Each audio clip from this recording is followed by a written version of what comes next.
Ben, moi boas tardes a todas as persoas que nos seguen desde, iba a decir, desde os 5 continentes, ao mellor un pouco exagerado, non é tanto. Benvidos, digo, a esta quinta sesión do simposio estándar, norma e variación, procesos, problemas e perspectivas. Ben, como sabedes, nas sesións anteriores tivemos a oportunidade de escoitar e de debater cos relatores, pois na primeira sesión sobre aspectos, máis ben, carácter teórico, metodolóxico, epistemolóxico. Nunha segunda sesión, a segunda sesión estivo centrada fundamentalmente na estandarización do euskera e do catalán. Na terceira sesión, colocou o foco sobre o portugués. Na cuarta, a cuarta dedicouse fundamentalmente ao portugués do Brasil, e nesta quinta imos tratar sobre o proceso de estandarización do galego contemporáneo. Para iso contamos coa participación de Gabriel Redoval, da Universidade de Wisconsin-Milwaukee, que titulou o seu relatorio, a súa presentación, Purismo lingüístico e estandarización sobre o papel das academias e institutos lingüísticos, e con Enrique Monteagudo, da Universidade de Santiago de Compostela, que preparou unha presentación sobre a estandarización do galego, vellos debates e novos horizontes. Ben, Gabriel e Enrique son dúas figuras ben coñecidas, cunha dilatada trayectoria ás súas costas nos territorios da sociolingüística, da estandarización do galego.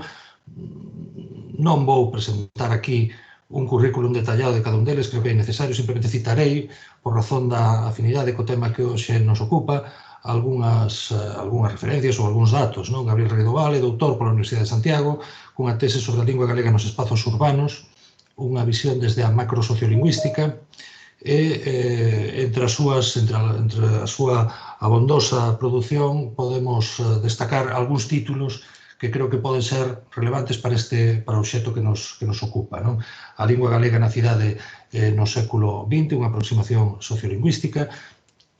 Un dato que non mencionaba, Gabriel formou parte do equipo de traballo que elaborou o Mapa Sociolingüístico de Galicia dentro do Seminario de Sociolingüística da Real Academia Galega.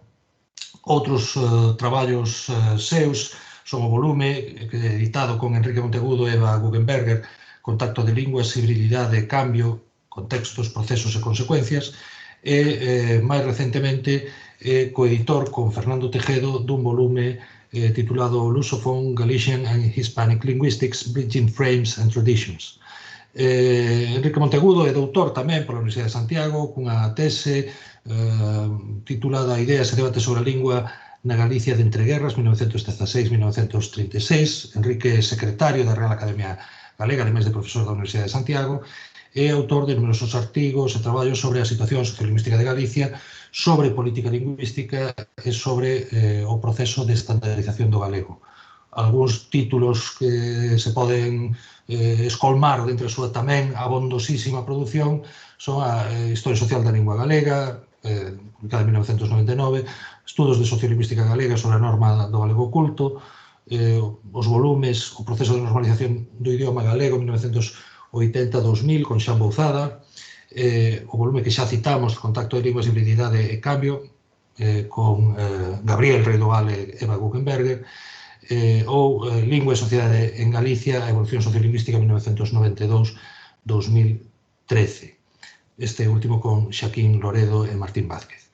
Ben, como saben, os relatorios dos profesores Redoval e Monteagudo están disponibles desde onte, estaban disponibles desde onte na canle de YouTube do Consello da Cultura Galega.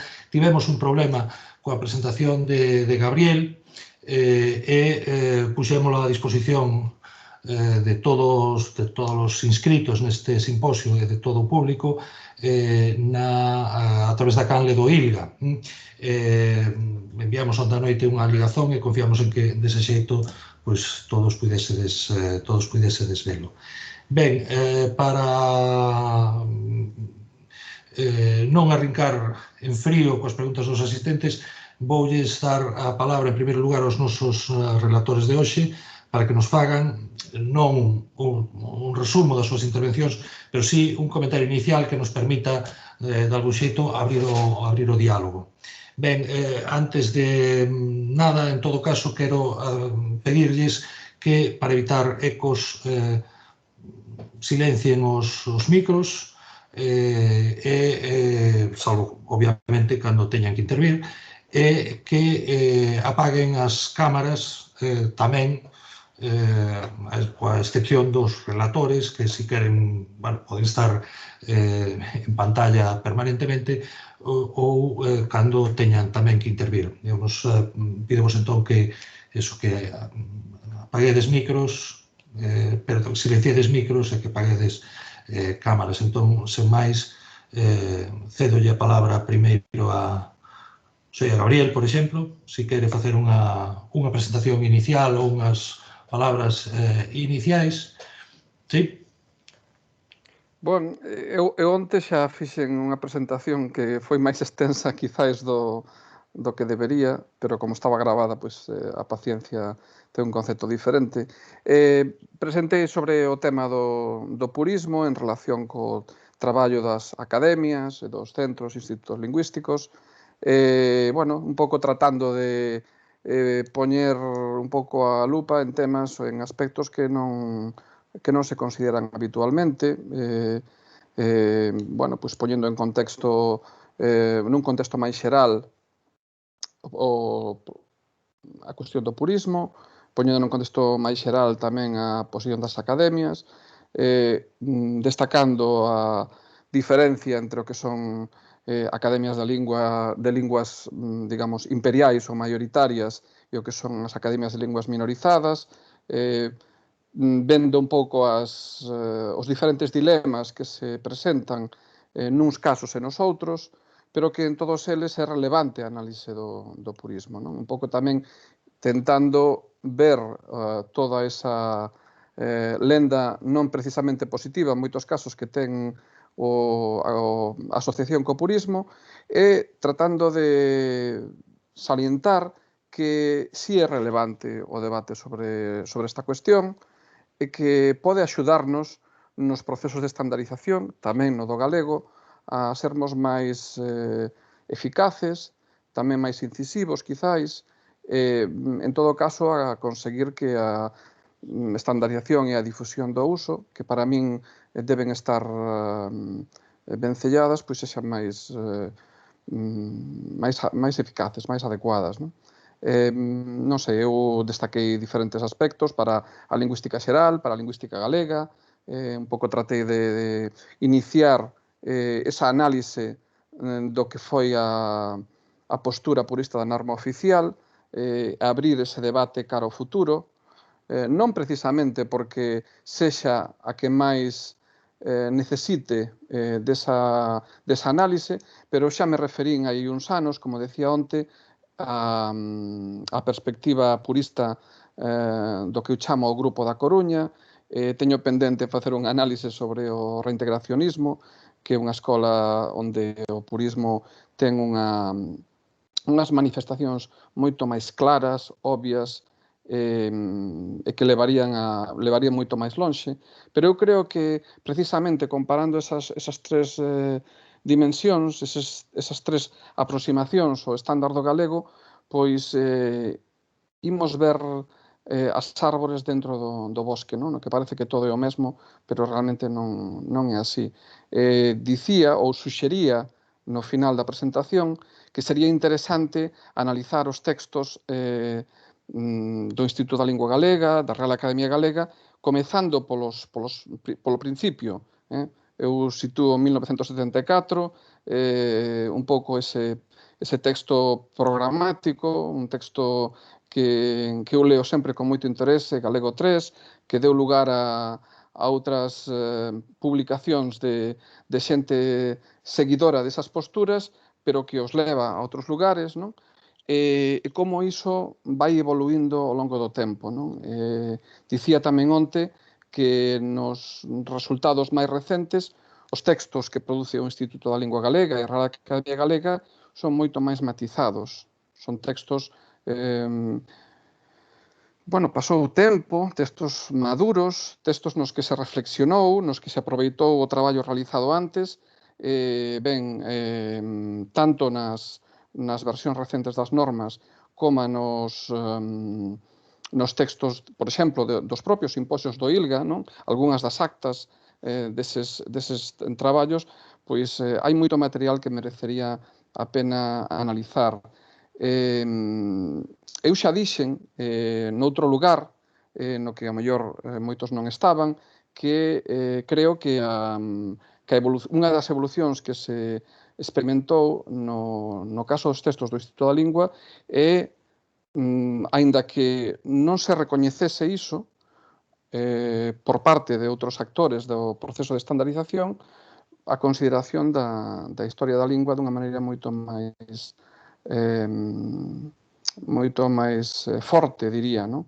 En fin, agora moitos destes debates están xa noutra dimensión, afortunadamente, pero creo que unha das institucións que máis flexibilidade, ou a institución dentro todo este mapa da estandarización que máis flexibilidade adoptou en relación ás diferentes posturas sobre a norma foi o Instituto da Lingua.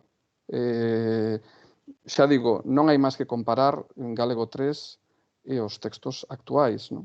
Eu non son membro do Instituto da Lingua, a diferenza de algúns ou de varios que están aquí, pero creo que en algúns casos digamos que se caracterizou indebidamente como isolacionismo o ILGA cando penso que esa é unha caracterización absolutamente errónea. Creo que outras escolas normativas estiveron parapetadas, e están aínda parapetadas, en posturas absolutamente maximalistas sobre a lingua e que iso dificulta o avance a resolución definitiva da estandarización. En fin, nunha análise dos textos, creo que estas afirmacións se poderían ver dunha maneira clara, obvia e evidente. Polo demais, eu creo que temos que seguir reflexionando sobre o purismo porque é unha tentación que afasta a norma dos falantes. Esa fuxida sen límite cara adiante na identidade co portugués continental, o portugués de Portugal, fronte ao galego e fronte ás diferentes variedades, creo que é absolutamente contraproducente, non ten absolutamente ningún sentido, nin sequera dentro do que é a lusofonía. Entón, precisamente é o eixo do purismo o que nos pode axudar a poñer sentidiño no que é a estandarización do galego. Ese é o meu punto fundamental nesta presentación que fixen onte e no que quería dicir hoxe. Moi ben, moitas grazas, Gabriel. Damos a palabra a Enrique Quique para que fagas esta presentación inicial e a ver se introduces tamén algún elemento provocador do debate, non quero dicir... Sí, eu tamén boa tarde a todos, para todos que estamos na tarde, non sei, a mellor a xente que non está na tarde, que nos está oindo e vendo. Eu tamén, como dixo Gabriel, fixen unha exposición máis longa do que me tiña proposto e do que incluso propuxera como organizador do simposio a cada un dos relatores, porque quería facer unha presentación primeiro rápida, pero que leva un puntiño, do proceso de codificación antes de centrarme no que realmente nos interesaba falar aquí, que era máis ben o que chamamos estandarización. Entón, pois, ao final me estendíme máis, que era un pouco longo. E ainda así deixei fora moitas cousas que me parecía importante a priori tratar. Entón, un pouco na confianza de que se cadra no coloquio de hoxe, pois, saen temas e quedaron aí un pouco nunha banda. Eu quixen facer bo do que aparece, da reflexión que aparece ao final, cando digo que considero que todo o proceso que vivimos en Galicia nas últimas décadas ademais, como que chamo proceso de normalización, no sentido moi amplo, quizáis o nome non é o máis adecuado, pero, en fin, creo que nos entendemos con iso. Foi moi intenso, realmente foi un proceso moi intenso. He visto un pouco de perspectiva para atrás, pasaron moitas cousas realmente. En algún momento dixen que a situación do galego nas últimas décadas se podería analizar perfectamente desde a teoría de catástrofes. Non no sentido catastrofista do termo, é dicir, non no sentido de catástrofe como desgraza, como desastre, senón da teoría de catástrofes como situacións en que as condicións sociolingüísticas, neste caso, un idioma cambian de xeito moi rápido, precipítanse en pouco tempo un montón de evolucións que viñan máis ou menos larvadas ou que se viñan producindo ao seu ritmo, e que como que nun momento se xunta todo iso e se precipita e hai un cambio moi grande de condicións ecolóxicas, neste caso ecolingüísticas ou sociolingüísticas. E dicía aí que ademais de todo este proceso ter sido, evidentemente, porque foi un campo onde se dirimiron conflitos e diferenzas de distinto teor, políticas, ideolóxicas, persoais, institucionais, non sempre claramente diferenciadas unhas das outras, tamén é verdade, pois considero que tamén foi, polo menos para min, intento que sexa unha experiencia, non? Da que aprender, é dicir, un campo de aprendizaxe, e un coido, o sea, do que estou seguro é de que cando comezou este proceso sabíamos bastante pouco, menos do que nos facía falta saber. Evidentemente, había xente que sabía moito máis que a min, claro, pero, en xeral, creo que como país, refiro-me, ou incluso, se queredes, como grupo de persoas que desde distintas posicións se enfrentaron ao problema da lingua en Galicia, e de distintas responsabilidades tamén. Sabíamos moito menos do que se necesitaba saber, pero creo que aprendemos bastante. Non sei se o suficiente como para seguir cara ao futuro en mellores condicións, pero espero que un pouco mellor que ao comezo, sí. Entón, iso é o que intentei facer, foi unha reflexión un pouco a partir disto, non? Desta perspectiva, se queredes, máis positiva, non? Moitas veces, cando se estuda o proceso galego, ponse a foco nos conflitos, nas diferenzas, nos debates. Eso está ben, pega, pero tamén é interesante, e a mí me parece unha perspectiva máis proveitosa ver se pode aprender, de todo iso, cara adiante. Entón, aí, falando un pouco máis en concreto da miña exposición, empecé con un esclarecemento non, un traer outra vez ao foro esa cuestión terminolóxica na que está un pouco pairando no todo o seminario, que eu relaciono con estandarización e codificación, pero que estivemos falando de variedade padrón, normativa ou codificada, fronte a variedade de modelo ou de referencia. Esta distinción que a mí me parece moi interesante, que eu aprendí na sociolingüística brasileira, é dicir, a idea de que hai un padrón codificado que ten unha existencia virtual, que ten unha existencia nos textos do código, pero non ten unha manifestación moi práctica no desempeño dos falantes. E, por outra parte, o que sería o que chamamos a variedade de modelo, variedade de referencia, que, por exemplo, na intervención de Marcos Baño, en moitos textos brasileiros chamanlle norma culta. A ver, non teño nada en contra da norma culta. O problema é que norma remite moito a código, non? A palabra norma remite moito a código. Entón, por iso eu prefiro chamarlle variedade de referencia, modelo de referencia, variedade culta, que iso sí, que isto respondería un pouco á norma obxectiva, non? É dicir, isto respondería á norma subxacente aos usos reais non de toda a comunidade lingüística, xa o sabemos, sino dun sector da comunidade lingüística, nin de todo o desempeño dese sector, sino do desempeño nos determinados contextos de comunicación pública formal. De aí onde se extrae, digamos, a idea de variedade de referencia, non? E que para min estándar realmente deberse referir a isto máis que o outro. Fixen un resumo do proceso de codificación porque este simposio ia ser o ano pasado e eu ia comezar, como dixen antes, pues, recordando que cumpríanse 50 anos das primeiras normas da Academia.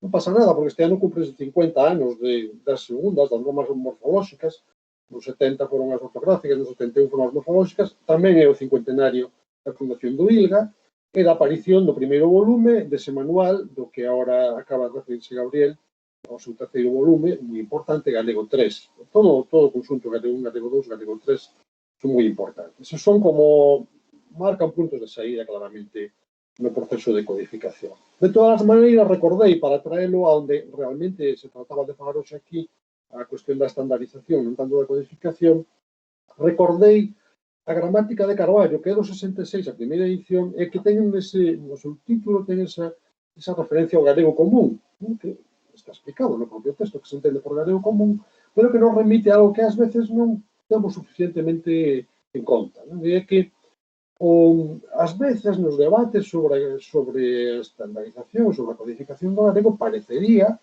que se inventou así na década dos 70, as normas da Academia, ou do ILGA, ou as no 82, cando realmente, a pouco que o vexamos, sobre todo persoas que vivimos un pouco, non digamos outras persoas que están aquí, algunhas delas entre nós, que viviron máis desde antes, isto ven dun galego común que xa era unha variedade falada, que se utilizaba, era certo, en círculos moi restringidos, porque as condicións sociopolíticas do galego eran as que eran, e viñamos, ainda estábamos na ditadura, eran círculos moi restringidos.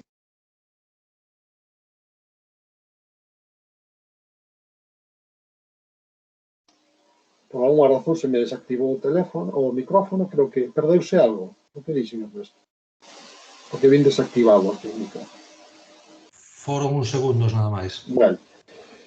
Entón, detrás do proceso de estandarización hai un proceso de coimitación que tamén está, que tamén se apoiou a codificación. Entón, aí, eu, como vedes no título, falo de vellos problemas, novos horizontes. Os problemas son un pouco, digamos, os de sempre, na primeira visual, non? Na primeira vista. E teñen que ver, sobre todo, ca implantación do estándar, que realmente é o foco tamén do proxecto que está detrás do seminario, do proxecto ECLE, non do proxecto de estandarización comparada das linguas do Estado español. Esperamos poder traballar con apoio do Ministerio de Educación desde setembro para diante, que colocar o foco na implantación do estándar e particularmente nas reaccións fronte ao estándar da comunidade lingüística. A mí iso parece moi interesante e aí está o tema de, por unha parte, os neofalantes que nos preocuparon moitísimo, sobre os que tivemos moitísimos debates e que realmente merecen unha reflexión, sin ninguna dúbida, pero os que quedaron moitas veces na sombra, que son os falantes tradicionais, chamemos, os falantes de sempre, que ás veces son tan secundarizados en todos os debates que ata se inventou o termo de paleofalantes, un termo que me parece absolutamente aberrante.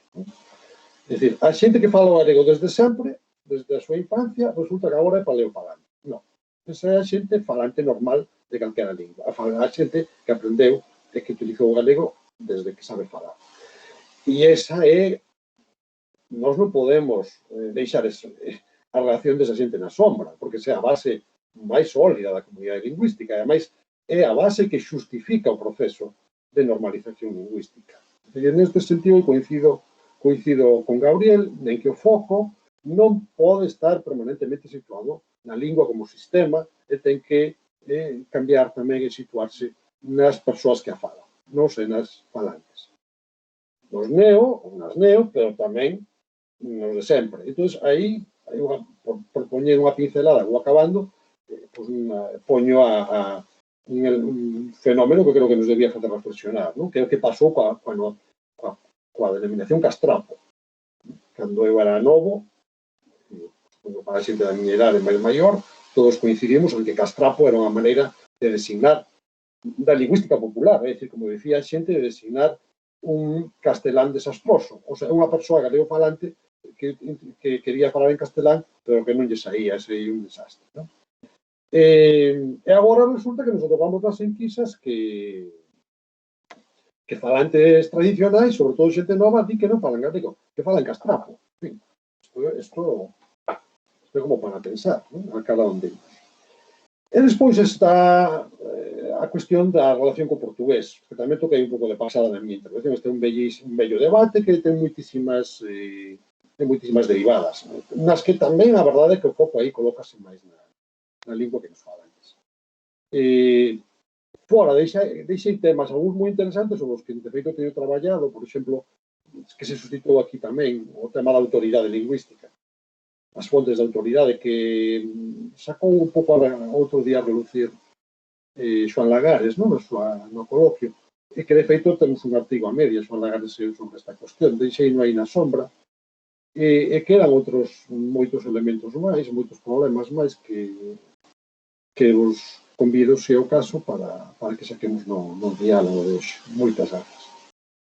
Perdón, quería acabar porque outro día me esquecín de rematar a miña intervención, esquecíme da última diapo, non? E quería poñela hoxe, con esas presas de rematar, pois non puse na última diapositiva, que creo que se está vendo agora, non? Que é a de grazas. Es que ricas como desgracias. Graciñas, muchas gracias. Ben, vexo que non teño que animar os participantes porque xa Gabriel pediu a palabra. Gabriel.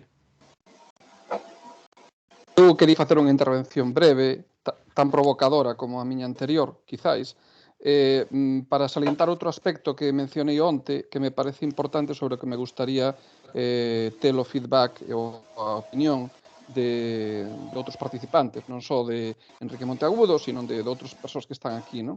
Eu teño a percepción que, polo menos nos últimos 10 anos, quizáis 12, non sabería decir exactamente, hai unha, como diría eu, case unha obsesión coa calidade da lingua. E hai un esquecemento daquelo que Quique Monteagudo decía da normalización ou da difusión do uso ou da planificación do status. Refírome por parte de académicos, non estou contrapondo a Monteagudo en absoluto porque non é o caso, non? Para nada, senón a diferentes autores que propoñen, en fin, debates sobre a estandarización que parece que están convertendo en opaco o tema do mantemento e da recuperación da lingua. É dicir, eu teño a sospeita forte de que hai unha renuncia por parte de moitos autores á batalla pola recuperación do uso. E que toda esta cuestión de poñer a énfase en se a estandarización a facemos máis cara aquí ou máis cara lá, ou máis isto ou máis o cara outro, é unha maneira de obviar e de renunciar ao galego como lingua maioritaria de Galicia. Non vou a ser máis específico porque non quero que isto se faga ad personam, pero cando eu era estudante, decía onte, cando eu era estudante alá polos anos 90 aproximadamente, tiveramos moitos debates en diferentes foros sobre a necesidade de deixar un pouco o tema da normativización, que chamamos daquela, que era, digamos, o anatema, non? Para centrarnos no realmente importante, que é buscar estrategias, formas, consensos, para facer que o galego gañe situación. Quixera saber a opinión de outras persoas que están neste grupo sobre este tema. Moitas gracias. Ben, recollendo un pouco o que Monteagudo dicía na súa intervención, non, sobre sobre digamos, o interese de aproveitar a experiencia dos longos anos, non, que levamos dentro deste proceso de estandarización do galego moderno, non tanto para recrearnos no que puido ser e non foi, A min gustaríame plantear un asunto en relación coa evolución do cadro. Eu diría que nos anos, bueno, diría non, creo que é así, non? Nos anos 80 do século pasado, isto estaba aludindo ahora a Gabriel, a codificación, a cuestión da codificación pasou a ocupar o centro da escena. E non non tanto polos debates, digamos, moi polarizados, suscitados alrededor do código normativo, senón por un prescriptivismo, eu diría que moi acentuado, case obsesivo, ás veces non tanto debido á vontade expresa dos axentes produtores da norma, digámoslo así, como un ambiente que impregnaba os cadros docentes, os correctores de editoriais, os gabinetes lingüísticos de medios de comunicación, de institucións, etc. En algún lugar eu atrevíme a cualificar algunhas as actitudes que se despregaron naqueles tempos como un certo integrismo normativo que, bueno, en fin, levaba mesmo a interpretar de xeito erróneo instrumentos codificadores como as propias normas ou, moi especialmente, por exemplo, como o Volga, o vocabulario ortográfico da lingua galega, que pasou a ser utilizado como unha especie de Biblia, de maneira que todo o que non estaba recollido ali era condenado ás tebras exteriores. Eu, en fin, percibo que nos últimos tempos hai un relaxamento claro dese tipo de actitudes. Pasamos, podemos dicir, do que onte mencionaba Regueira, do don't say, a esta especie de prescriptivismo light e guai, do digo cho eu, que tanto lle gusta, que tanto lle interesa a Eduardo Dioclesio.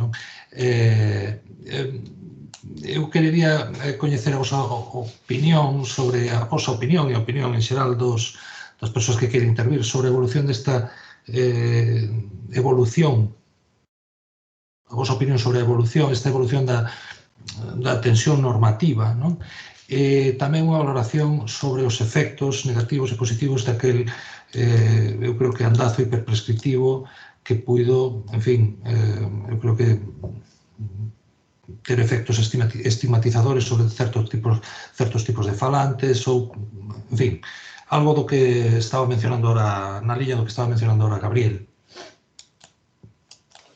Falo eu. Por exemplo. Eu creo que foi o propio Eduardo que, cando fixo a súa presentación, eu creo que os lingüistas e os sociolingüistas enfrontámonos a unha especie de paradoxo, e é que nos racionalmente tendemos a relativizar a importancia, a xerarquía das normas, a rebaixar eses tons autoritarios, prescriptivistas, excluintes, digamos, da prescripción tradicional, pero, digamos, hai unha cultura lingüística que moi arraigada, que o que busca é seguridades, o que busca é, a min dime como é, non me expliques máis nada. Isto, no caso do galego, foi extremo, porque, claro, cando partíamos dun niveis de inseguranza enormes. Todos estábamos mergullados de inseguranza. E, sobre todo, os novos usuarios do novo estándar que estaba creándose naquele momento. Entón, había unha especie de demanda moi forte de ti dime como é e dime como non é. E non me expliques matices. En fin, eso é o entusiasmo dos primeiros pasos do proceso de estandarización e a focalización que sobre este problema pode explicar efectivamente ese desvío, creo que foi desvío claro de importante, é dicir, desvío cara a colocar no foco o tema normativo e mesmo Gabriel falaba, digamos, no debate público, no debate alrededor da lingua mesmo, e outros moitos falamos do propio Regueira e varios que interviñemos e ti mesmo, Ernesto, no sistema educativo e no corpo profesoral, como un exceso absoluto e ás veces moita xente entendeu que, aquí tais tamén porque é máis fácil, non? Ensinar galego era ensinar ortografía ou ensinar o estándar. Que fomos vendo? Como está sinalando? A experiencia nos foi mostrando que aquilo estaba levando a un resultado desastroso. Entón, aí empeza un pouco a reacción de situemos as prioridades e coloquemos o foco onde hai que situalo, non? É dicir, situemos no campo do ensino, no campo educativo, hai que dar unha educación lingüística que inclúe ter en conta as actitudes, hai que estimular o uso do galego, e ás veces eu digo isto na clase, os meus alumnos din, bueno, pero non é contradictorio estimular o uso do galego con insistir na corrección. Non é contradictorio, pero cuidadiño, é dicir, ás veces sí que é contradictorio, porque a xente botámola para atrás, se lle dicimos que fai moi mal. Entón, temos que saber medir a quen lle pedimos que se un falante, se non é un falante, que cousas que estamos ensinando e que cousas lle podemos pedir. E o foco sempre ten que estar nas actitudes e nos usos da lingua. E moito menos na chamada corrección, que moitas veces, como ti mesmo acabas de apuntar, non é a corrección, é o que Marcos Baño chamou a norma curta, ou faraco, dos dous. Non a norma culta, sino unha norma curta, é dicir, unha lectura reduccionista do estándar e do código, que se queda sempre co mínimo, elimina opcións que están aí. O caso máis flagrante que temos nos diante é o da geada e o do sosego. Pero, en fin, como vexo que hai palabras pedidas que a regueira, etc., pois, prefiro falar aquí. Bueno, non sei se Gabriel quere intervir, se non Regueira, seguramente sobre isto tamén terá algo que dicir. Sí, eu deixo que se xa Regueira o que continúe. Xosé Luís. A ver, hola, boa tarde. Primeiro quería, bueno, agradecer as dúas intervencións, tanto de Gabriel como de as dúas conferencias, non? De Gabriel como de Monteagudo, que son, bueno, amigos, compañeiros, dos que temos falado moitas veces, pero ben, así que non me vou, destas cousas xa temos falado tamén fora daqui, así que non me vou enlear moito, vou ir un pouco ao gran. Eu pedín a man, sobre todo, bueno, además de agradecerlles as súas intervencións, que en certa maneira me parecen complementarias, cada unha con moitos puntos de interese, bueno, tamén un pouco para animar o debate, para abrir o debate, non? Eu tamén, na principio, chamoume a atención na intervención de Gabriel aquilo que mencionaba de que o estándar, se non fose a creación do instituto, sería outro, non? Mellor ou peor, pero sería outro. Ben, eu creo que eso xa foi un pouco contestado por Monteagudo, incluso agora tamén na súa intervención, no sentido de que en realidade, o estándar, eu sempre, por exemplo, cando falamos disto na docencia, eu sempre insisto en que o estándar en realidade xa estaba feito. Se lemos a Castelao, pois aí estaba o estándar do galego. Outra cousa que non estaba codificado, non estaba, a fase de codificación non estaba completada, as fases de elaboración de variedades, etc., pois eso sí que non estaba por facer e tal, pero en realidade o que era o corpo do estándar, o núcleo do estándar, a dirección fundamental do estándar xa estaba feito, pero ben, esa é unha pequena matización. O que único que quería, bueno, agradecerlle a Gabriel ese traballo de exploración das ideoloxías lingüísticas, non, do proceso normal de creación e des debates alrededor da norma, que eu creo que é unha cuestión que é moi necesaria, unha cuestión tamén a min que me interesa, e que animo a seguir investigando. De feito, é unha mágoa que aí nesa parte final, precisamente, fose a parte que prácticamente saltou, pero evidentemente tampouco daba tempo a explorala con moito detalle. Pero eses cambios que existiron e que ti percibiches, Gabriel, tamén que se poden ver tamén pois no papel, por exemplo, no reintegracionismo, non? A partir da cuestión do galego internacional, se contrastamos os textos da GAL dos anos 80 cos textos, digamos agora, cos discursos sobre o galego internacional, hai unhas diferenzas de estrategias e tamén en parte ideolóxicas bastante notables, que eu creo que tamén se merecen ser estudadas. Entón, digamos que todo ese traballo está por facer, e a min é un traballo que me interesa moito porque creo que nos diálogos sobre que nos pode aclarar moitas das cuestións que están no fondo do debate. Ben, non sigo por aquí. Simplemente, eu, como aí, no fondo estamos sempre falando dese pasado, eu agora quería ir, sobre todo, a Gabriel, preguntarlle sobre o futuro, porque Vale, eu tamén me vexo nesa contradición. Estamos na cuestión de que, ben, o purismo, antipurismo, purismo sí, purismo non, que tipo de purismo, non? Como xustificamos, como fundamentamos, non? Esa a legitimidade, non? Desas actuacións desde fora, non? En certa forma, non? É dicir, porque nós, estamos falando a lingua para unha serie de usuarios, non é para o noso propio uso, senón que tamén é para unha sociedade. Entonces, realmente, nós estamos actuando con toda digamos, unha obra de amor e de enxebrismo, como dicía un texto das Irmandades da Fala, non? É unha obra de amor e de enxebrismo, pero no fondo estamos facendo para outra xente, estamos, en certa maneira, impoñendo a outra xente unha serie de criterios que non sempre explicitamos, non? Entón, digamos que necesitamos tamén ter unha xustificación relativamente ou bastante forte do que estamos facendo, de por que o facemos e para que, non? Pero ben, iso é falar un pouco de decir, desde cando chegamos a esa perspectiva, entón cal é cal sería a opción desexable, non? Entón, desde da súa perspectiva, non? Desde a túa perspectiva, desde ese discurso que digamos que nos deches na conferencia, que camiño de futuro tería diante o galego? É dicir, cal sería o camiño de futuro? Non adaptar ningunha norma, ningún estándar, se queremos chamarlo, ou ningunha norma de referencia, ou unha especie de norma laxa, flexible, inclusiva da variación e das formas híbridas, e, por tanto, dificilmente poderíamos denominar un estándar, porque, claro, sería tan inclusiva que tería formas lingüísticas contradictorias entre sí, non?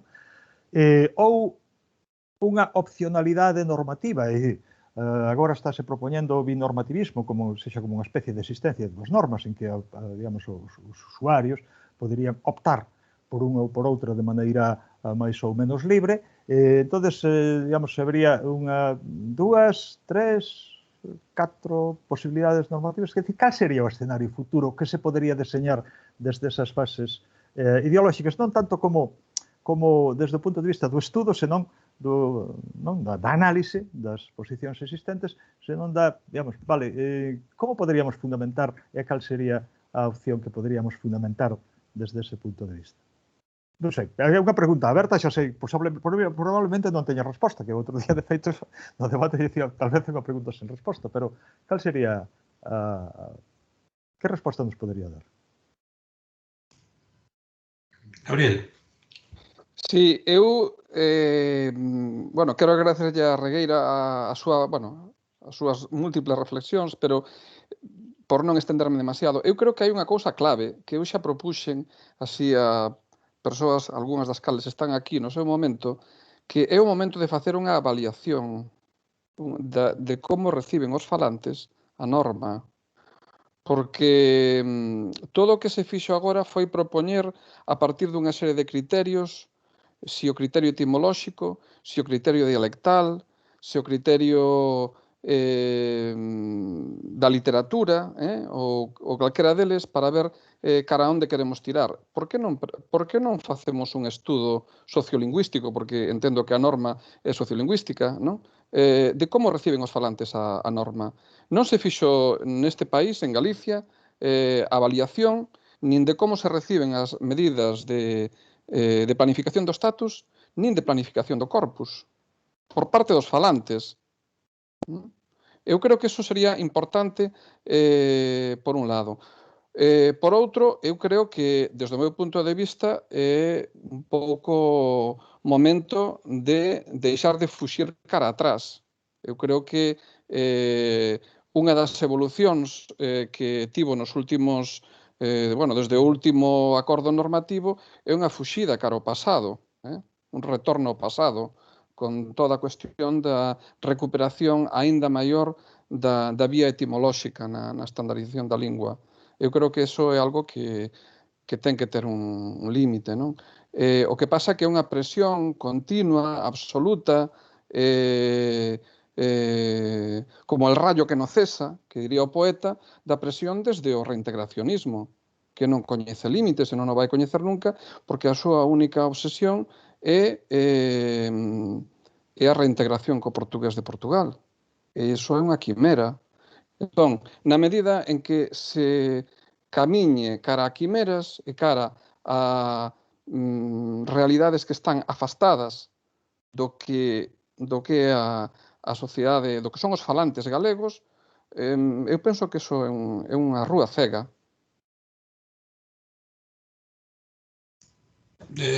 Por orde, temos 3 palabras pedidas.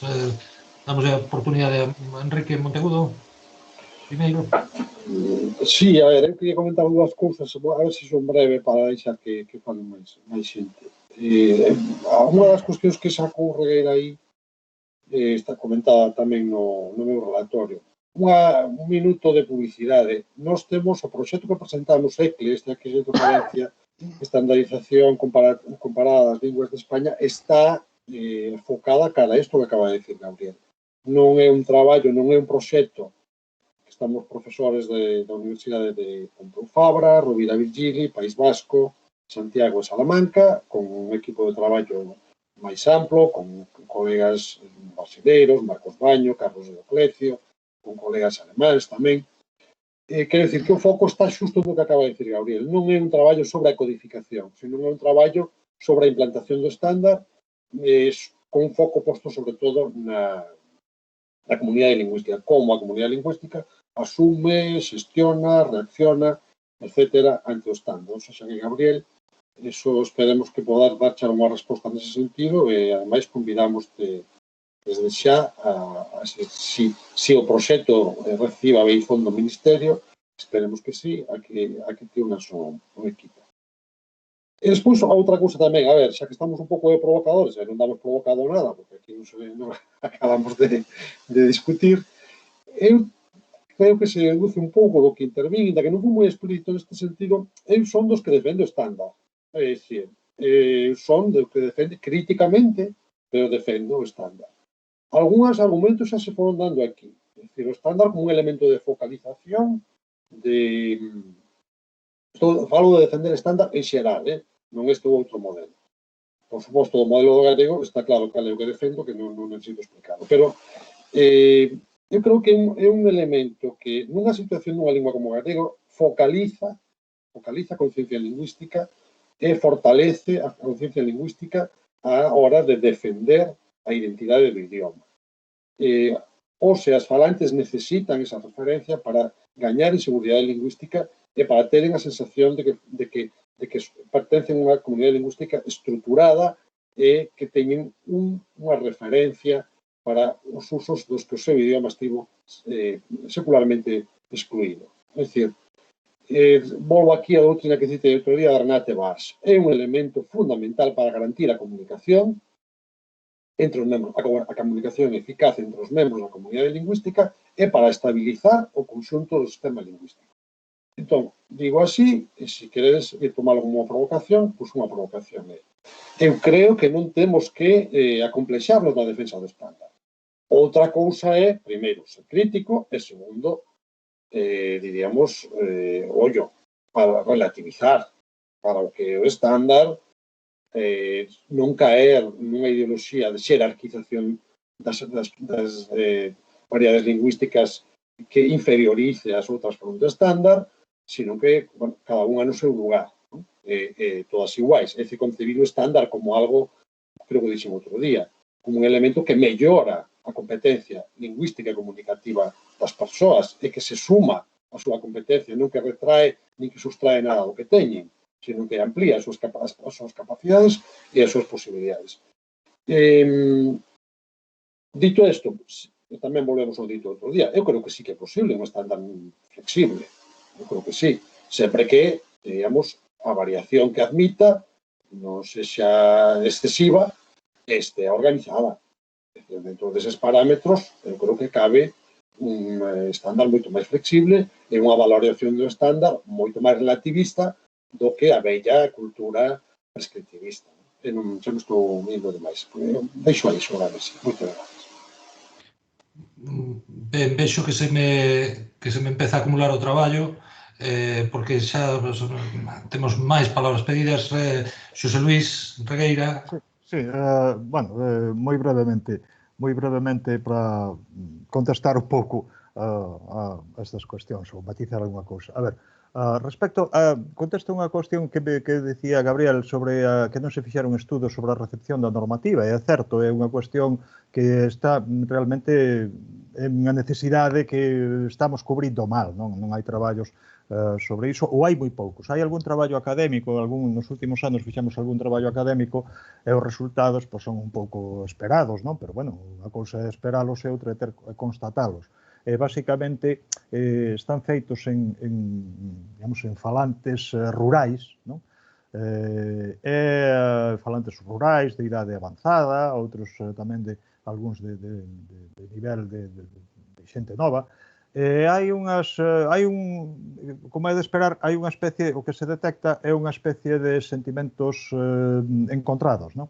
Por un lado, un sentido dunha certa de sentilo como algo alleo, non? Como algo que ven de fora e que non corresponde coa súa maneira de falar ou que non corresponde coa súa variedade vernácula, digamos. Entón, sentila un pouco allea, pero por outro lado tamén como sentila como máis prestixiosa. Entonces, pero hai que afondar un pouco nese tipo de traballos porque aí dannos unhas pistas moi necesarias. Isto enlaza tamén co que vou dicir xusto despois disto, non? Porque a segunda cousa que dicía Gabriel era o da fuxida cara ao pasado. Eu non o vexo tanto dunha fuxida como ao pasado, senón como son distintas, se falamos de comunidades imaginadas ou digamos, de construcións imaginarias da Galicia, de certa maneira, de propostas estratégicas cara ao futuro de Galicia, pois son distintas concepcións ideolóxicas de Galicia, distintas concepcións ideolóxicas do papel que xoga a lingua aí, non? Entón, non é tanto, eu non o vexo tanto como o pasado, como tamén son cara ao futuro, non? Son propostas cara ao futuro. Outra cousa é que os argumentos que se están utilizando moitas veces sí son desactualizados, pois estamos continuamente falando do galego medieval, da Idade Media e cousas polo estilo, non? Pero realmente, digamos que esas son un tipo de argumentacións, de construcións discursivas que en realidade están, digamos, tratando de fundamentar propostas de futuro, estrategias cara ao futuro. Entonces, eu creo que eso habería que analizarlo un pouquinho mellor, non? Digo, desde o meu punto de vista, eu tampouco teño moi analizado aínda, pero sí quería facelo. Finalmente, enlazando co que dicía antes, digamos, co que dicía Monteagudo, eu que tamén quero deixar claro que eu non estou, aínda que son crítico co estándar, evidentemente, defendo que exista algunha forma de estándar, ou non chamemos estándar, chamemoslle variedade de referencia, ou chamemoslle da maneira que queiramos, pero sí a existencia, polo menos para unha serie de funcións, necesitamos algún tipo de forma, digamos, máis ou menos consensuada para utilizar en certos usos sociais. Pero, sobre todo, a mí interésame ser crítico porque creo que temos que reflexionar sobre o que estamos a facer. É dicir, temos que gañar en consciencia do que estamos a facer. É dicir, ainda que estamos facendo procesos, estamos facendo, en certa maneira, algún tipo de enxeñerías lingüísticas ou de procesos lingüísticas. Estamos todos aquí aprendendo sobre a marcha, en vivo, ás veces operando en vivo, non? En certa forma, e como dicía Monteagudo, que agora somos máis conscientes do que estamos facendo. Entón, eu creo que estes procesos de reflexión non deben verse como algo, unha negación ou como un ataque de máis ou menos ás bases dos procesos de estandarización ou de normalización que se están facendo, senón como unha maneira de ser máis conscientes tanto dos procesos en sí mesmos como, sobre todo, das consecuencias sociais que estes procesos teñen sobre os falantes, non? Porque, ao final, é do que se está tratando aquí, non? Ben, pois nada, pois moitas grazas grazas polas respostas. Joan Costa ten a palabra pedida. Joan? Hola, buenas tardes desde Barcelona. Muchísimas gracias por los dos relatorios de Rey Doval sobre purismo. En el mes de mayo organizo un debate sobre el purismo lingüístico en Cataluña y me voy a aprovechar muchísimo de todo lo que lo que planteas. Y también sobre la intervención de Enrique Monteagudo, pues las preguntas del final pues realmente nos sitúan ante lo que tenemos que hacer, ¿no? Entonces, yo tengo muchísimas cosas, me gustaría comentar muchísimas cosas, pero como el debate ha ido para unos derroteros, pues voy a intentar también quizás ser un poco provocador, ¿no? Es decir, cuando Rey Doval denunciaba la obsesión por la calidad lingüística y que se había olvidado la cuestión de la extensión del uso, a lo mejor es que no son excluyentes, es decir, es que tienen que ir a públicos diferentes. Es decir, el énfasis en la calidad lingüística quizá tendría que ir ligada a perfiles lingüísticos, lo que en Cataluña llamamos perfiles lingüísticos, requisitos lingüísticos para ejercer determinadas profesiones, sobre todo en la administración, y luego esto no excluye que se haga todo lo que se pueda para que los neofalantes se incorporen al gallego. Sobre el concepto de neofalante, yo tengo una duda, porque en Cataluña los neohablantes tanto son catalanes que han nacido y cuyas familias hace tiempo están establecidas en Cataluña, pero que son castellano-hablantes, y luego tenemos la inmigración reciente de los últimos años. No sé si en Galicia también neofalante incluiría un poco esta doble realidad. Luego, sobre la cuestión de la admisión de la variación en la codificación, a lo mejor también es una cuestión depende del nivel de lengua al que nos referimos. Y podríamos ordenar los niveles de lengua según el grado de variación que tendrían que admitir. Por nivel de lengua entiendo fonética, morfología, léxico y sintaxis. Y luego, claro, tendríamos que incluir la ortografía. A lo mejor donde menos variación habría que admitir es en la ortografía, y en cambio es obvio que al menos en la codificación oral del catalán, más variación se admite es en la fonética. Y luego a partir de aquí, pues los demás niveles, léxico, sintaxis y morfología, se podría, quizá quedan en niveles intermedios. Y esto es, bueno, y en cuanto a la evaluación de la recepción de la norma, me interesa muchísimo. Yo estoy investigando desde un punto de vista teórico la evaluación de políticas lingüísticas. Lo que me pregunto es si para evaluar sobre todo hasta qué punto la gente adopta las propuestas normativas, no hay que esperar un tiempo suficiente de exposición a la norma. Es decir, en catalán, que tuvimos la suerte que cuando empezó la democracia y se puso a enseñar catalán, ya teníamos una ortografía lista, ya teníamos una gramática, ya teníamos un diccionario. La enseñanza del catalán en el sistema reglado no empezó hasta 1980, con lo cual yo diría que las generaciones mayores de 45 o 50 años no han tenido una escolarización regular, una alfabetización en catalán. Entonces, lo que pregunto es, ¿tendría sentido evaluar hasta qué punto se adoptan las propuestas normativas cuando no hay quizá una masa suficiente que haya tenido una exposición sistemática, regular, continuada a la norma? Lo dejo aquí para no, digamos, abusar de vuestra paciencia. Muchas gracias. Ben, se vos parece, dado que Joan presentou algunhas preguntas bastante directas, abrimos unha rolda de intervención dos relatores para que traten de responder. Sí, Gabriel, o Quique, non sei, como queirades. Bueno, eu... Bueno, Fala aquí, Gabriel. fala ti, Quique, fala ti, empeza ti. Eu que, vamos, brevemente, porque tamén hai máis palabras pedidas e interesante oír máis voces, vexo aí que está Xoan Lagares, Eduardo.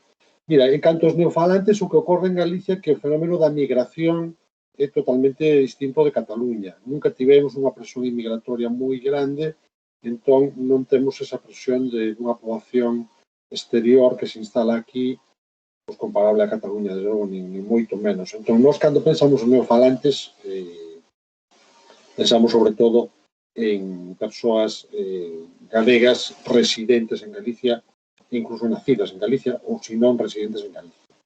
Curiosamente, nunca se fala de neofalantes de castelán, non se fala de neofalantes de Galicia. Isto é unha das cousas que tamén conviña merecía unha reflexión.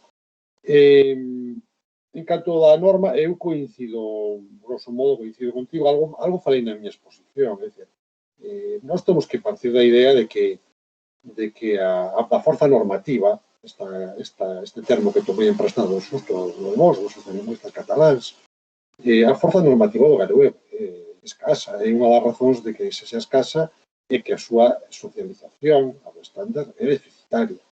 E isto é polas condicións sociolingüísticas ou sociopolíticas do idioma. Entón, sempre que avaliemos, creo que sigue sendo interesante facelo, non? A implantación do estándar, temos que ter esa variable presente, porque se non podemos facer unha avaliación completamente desnortada e real, non?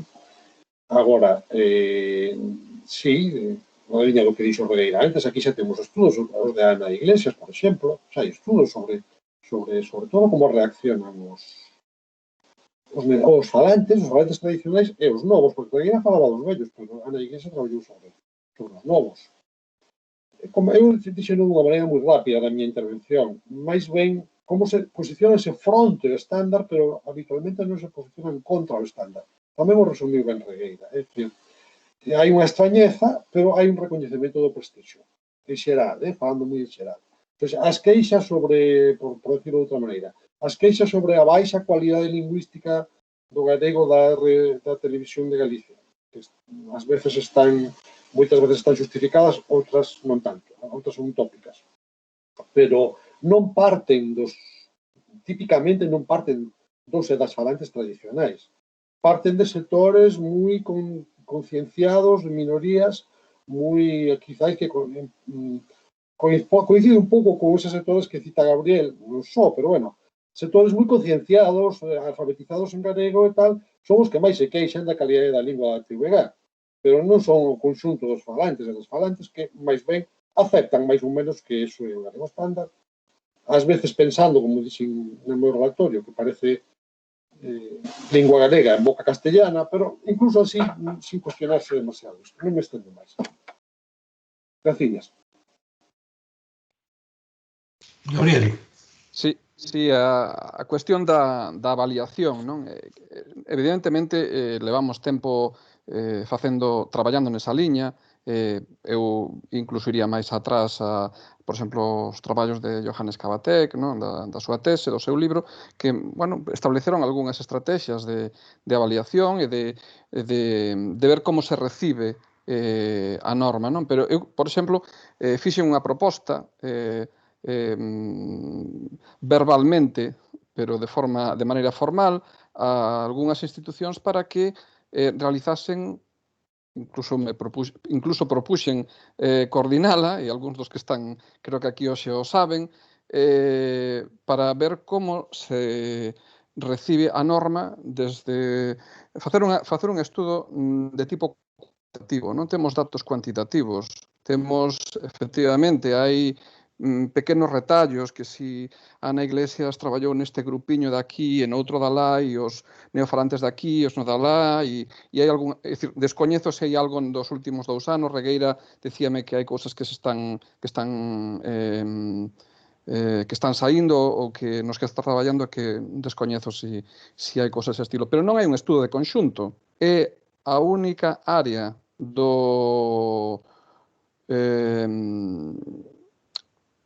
digamos, da dimensión social da lingua que non foi sistemáticamente analizada. Foron as políticas lingüísticas, foron as actitudes lingüísticas, as crenzas, as opinións, os prexuizos.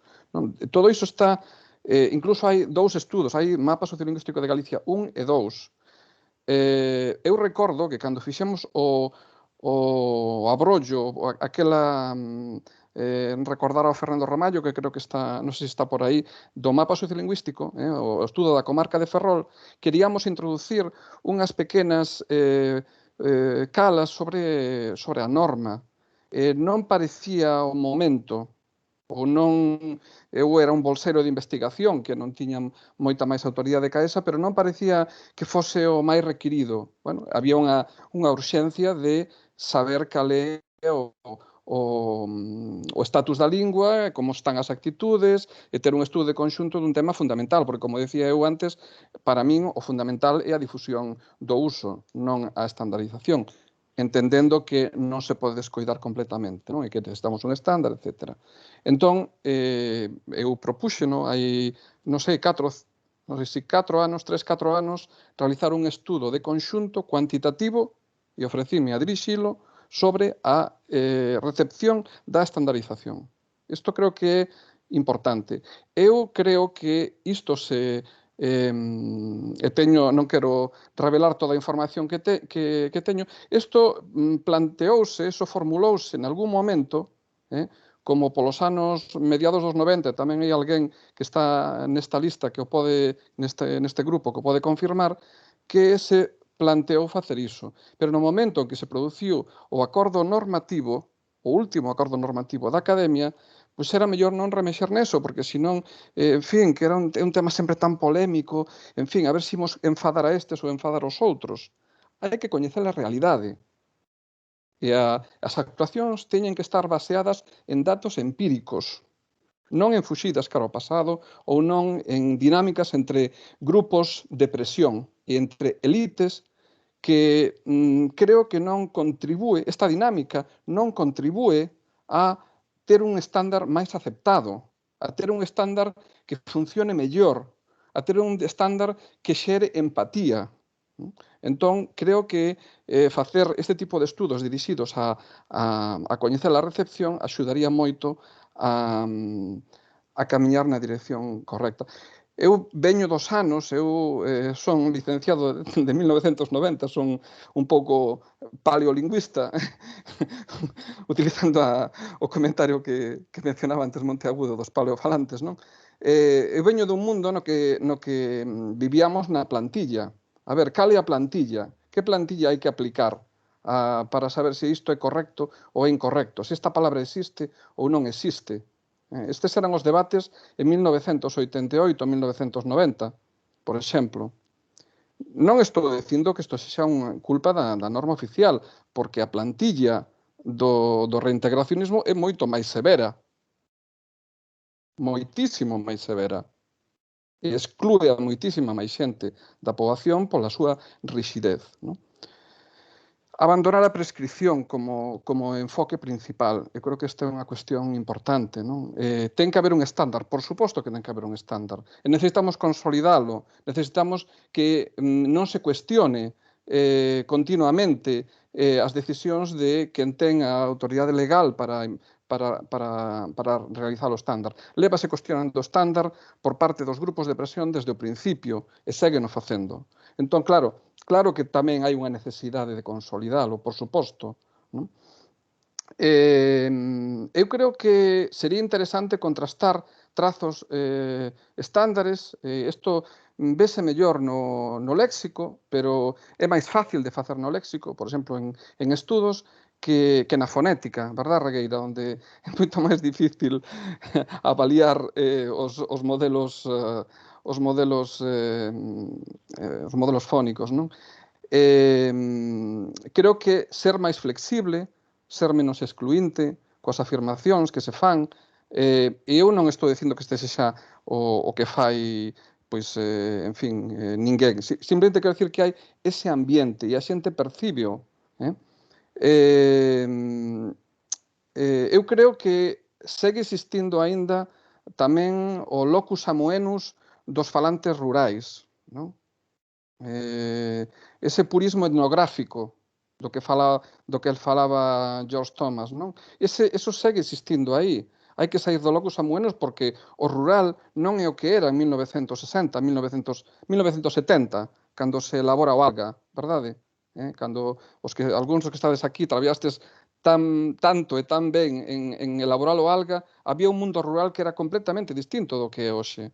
Entón, bueno, tamén hai que relativizar esa fuxida cara aos falantes ideais que, bueno, pues que, non sei, estarán nas montañas dos Ancares ou non sei en cales, non? Creo que hai que incorporar máis falantes.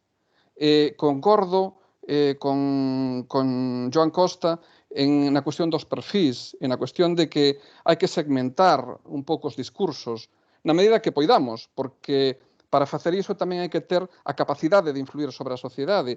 E Galicia é a que é, políticamente, por exemplo. É dicir, unha Galicia na que as clases políticas dirixentes non creen na difusión do uso, non creen realmente na, entre aspas, normalización, é difícil de traballar nese contexto. O contexto de Cataluña é un contexto distinto, onde, bueno, con todas as turbulencias que pode estar tendo agora, pero quen estivo detrás da difusión do uso e da estandarización cría nese proxecto. Ben, temos a desgraza neste país de ter sido gobernados por unha forza conservadora españolista que foi máis ou menos facendo o que non puido deixar de facer. Naturalmente, nesas condicións todo é moi difícil. Por iso digo que as autoridades académicas e lingüísticas galegas teñen moito mérito, bueno, e a sociedade galega, e os grupos de presión, os grupos de base, de ter conseguido que esa maioría política que houve en Galicia implementase algo que axudou a difundir o estándar, non? Ben, este é un tema en parte distinto, pero creo que hai que recordalo, non? En fin, teño varias cousas, tampouco quero monopolizar o tempo, non? Teño aquí varias notas, pero, bueno, prefiro deixalos para máis adiante. Hai dúas persoas que teñen a palabra pedida. Pois vamos entón con Xoán Lagares. Hola, que tal? Como Que estás? tal? Grazas. Bon, quero comezar parabenizando dando os parabéns polos relatorios, e polo debate, que é realmente moi instigante. E, en fin, é tan instigante que teño moitas cousas para... Pensei moitas cousas en canto escoitaba falar, que interveu antes. Así que eu decidín centrarme só nun aspecto para non tumultuar demasiado a miña fala e tentar ser sintético por unha vez. Que é a cuestión do ensino, que a cuestión da difusión, divulgación desa norma padrón. Eu realmente son dunha xeración que viviu na carne eses excesos normativos de que falaba Enrique antes. En fin, unha obsesión pola norma, polo modelo de corrección, que rapidamente clasificaba, por exemplo, no léxico, todo era o ensebrismo, o lusismo, o castellanismo, o dialectalismo, en fin, unha obsesión normativa, unha paixón polo padrón que era excesiva, que se manifestaba nas probas, nos exames, que se manifestaba nas probas para nos concursos de oposición, para a función pública. Eu fui un profesor, en fin, para funcionarios públicos, traballei para a Dirección Xeral de Política Lingüística, dando cursos para... E lembro do material, lembro das probas, era realmente unha obsesión e, claro, esa obsesión é ruín, esa visión purista, en calquera caso, nunha lingua en situación minoritaria, como é a galega, que ten unha norma recén criada, onde o proceso de padronización é tan recente e está acontecendo diante dos nosos ollos, a artificialidade da propia norma, do proceso, é moito máis evidente para todos. E iso acaba provocando unha especie de cansazo, un descompromiso, porque a artificialidade e, no fundo, arbitrariedade da norma padrón é evidente. Nunha lingua con ampla tradición padronizadora, digamos que iso xa está máis diluído socialmente. A norma xa estaba ali cando nos nacemos. No caso, para un falante de portugués, en fin, a norma xa estaba ali cando ela naceu, xa había unha norma padrón. No caso do galego, para moitos de nós non, vimos iso acontecer, eu era pequeno, mas, en fin, vimos iso acontecer diante dos nosos ollos. E entón, eu penso que sería necesario, sí, e habería que insistir, e estou falando e quero facer tamén unha pregunta para os dous, nese sentido, nun outro modelo de ensino, de educación lingüística. Enrique falou tamén un pouco antes disso.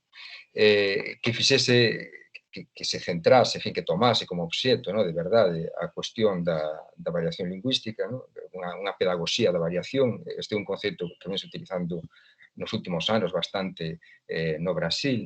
Eu penso que hai moito no ensino de lingua galega, polo menos o que eu vivín, que xa hai tempo disto, hai 20 anos que estou fora da Galiza, por iso tamén é unha pregunta, mas cando nos saíamos prácticamente da escolarización obrigatoria con un máster en contacto lingüístico, porque había moita, dunha perspectiva un tanto, en fin, moito dos anos 60, 70, inspirado na sociolingüística catalá daquela época, mas, en fin, moita reflexión sobre a cuestión do contacto, do conflito de linguas. Eu penso que sería necesario incluir unha pedagogía da variación que, para min, e iso é unha cosa que veño defendendo aquí no Brasil, fica incompleta, non ten o efeito glotopolítico que podería ter, de flexibilización da norma, sen unha pedagogía tamén da norma padrón. E isto, esa é a miña pregunta. Non sei se iso pensades que pode ser un delirio aplicado a unha lingua en situación minoritaria como a galega, cos problemas normativos, cos debates, os traumas tamén que provocou nos últimos anos. Pero pensades que é posible, en fin, facer esa pedagogía da norma padrón, que mostrar en sala de aula, nas aulas, para os alumnos, que o padrón é unha construción, é unha construción histórica.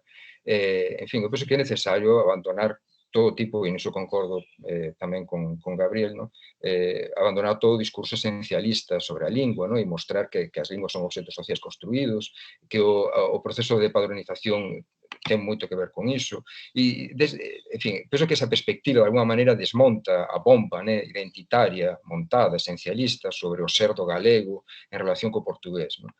Se entendemos que efectivamente é unha relación histórica, mas que o portugués se construí históricamente, foi construído históricamente de costas ao galego, obviamente, desconsiderando o galego, e o galego iniciou o seu proceso de construcción histórica, en fin, en condicións precarias, baixo dominio do español, moi posteriormente, e nesas estamos até hoxe. E nese sentido tamén eu penso que é necesario instaurar políticas educativas, e máis do que educativas, que sexan, en fin, de unha forma rotunda non esencialistas, e que aceiten e que, en fin, recoñezan as formas híbridas, non só a legitimidade tamén das formas híbridas, en fin, que acollan os movimentos e as prácticas translinguais, híbridas co español, mas tamén híbridas co portugués, aceitando que hai unha parte da poboación moi activa na defensa da lingua, moi interesada na normalización do galego, que opta por socializar tamén, por unha socialización en contacto coa lingua portuguesa. E penso que esa socialización en contacto coa lingua portuguesa tamén nos faría moi ben, a nos dar recursos, a nos ofrecer unha visión máis ampla do que é a lingua, sempre que se acompañada desa flexibilidade normativa, e desa pedagogía da norma padrón. Eu penso que con iso, e quería saber a vosa opinión sobre o asunto, digamos que poderíamos desmontar ou contribuir de alguma maneira a desmontar esa bomba do conflito identitario en relación ao galego.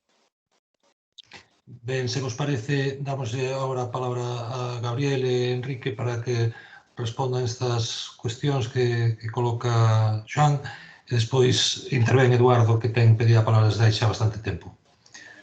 Sí, a ver, creo que agradezo moito esta intervención moi sensata de Xoán e esta referencia a esa pedagogía da variación e a pedagogía do estándar que me parece tan importante. Eu penso que realmente as cousas nos últimos tempos están mudando moito.